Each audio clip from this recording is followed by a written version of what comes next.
আসসালামু আলাইকুম সম্মানিত দর্শক। আমার পিছনে যে ঘাসটি আপনারা দেখতে পাচ্ছেন এটা মূলত নতুন জাতের একটি ঘাস দর্শক। এই ঘাসটি হলো তাইওয়ান হাইব্রিড ঘাস। এটি বাংলাদেশে একেবারেই নতুন, বিশেষ করে গুয়াতেমালা হাইব্রিড ঘাসের পরে এই ঘাসটি বাংলাদেশে আমদানি করা হয়েছে। দর্শক, এই ঘাসটি কী পরিমাণ ফলন হয় এটা আপনি হয়তো মোবাইল দিয়ে ভিডিও কলে কতটুকু দেখা যায় সেটা জানি না, তবে এই ঘাসটি আপনার সরাসরি যদি আপনি আমাদের এই জমিতে এসে দেখতে পারলে সবচেয়ে বেটার হতো। দর্শক, এই ঘাসটি জারা কিংবা পাকচন বা নেপিয়ার ঘাসের থেকে দ্বিগুণ ফলন হয়।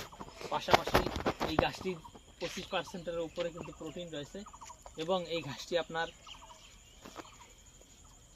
30 দিনে আপনারা কাটতে পারবেন। দর্শক শ্রোতা, বর্তমান বাংলাদেশে 30 দিনে কাটার মতো ঘাস এই তাইওয়ান হাইব্রিড ছাড়া আর অন্য কোনো একটি ঘাসও কিন্তু নেই।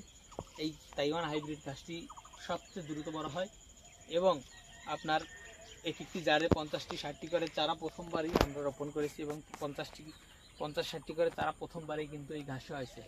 আর এখানে যে পরিমাণ লম্বা হবে প্রায় 15 থেকে 18 ফিট, কোনো কোনো জায়গায় 20 ফিটও লম্বা হয়ে গিয়েছে। তো দর্শক বন্ধুরা, আপনারা চাইলে তাইওয়ান হাইব্রিড ঘাস লাগাতে পারেন। পাশাপাশি যারা ওয়ান হাইব্রিড ঘাসের পর্যাপ্ত কাটিং আমাদের কাছে রয়েছে এবং এলিফ্যান্ট হাইব্রিড ঘাসের কাটিং রয়েছে, সবুজ পাকচন, লাল পাকচন রয়েছে, পানিতে চাষ হয় জার্মান হোয়াইট রয়েছে। তবে গুয়াতিমালা ঘাসটি অনেকে জিজ্ঞেস করবেন যে আছে কিনা। দর্শক, গুয়াতিমালা ঘাসের কাটিং আরও 2 মাস পর থেকে ডেলিভারি দেওয়া হবে। তো দর্শক, আপনার যে কোনো ঘাসের কাটিংয়ের জন্য আপনি আমাদের স্ক্রিনে দেওয়া নম্বরে যোগাযোগ করবেন।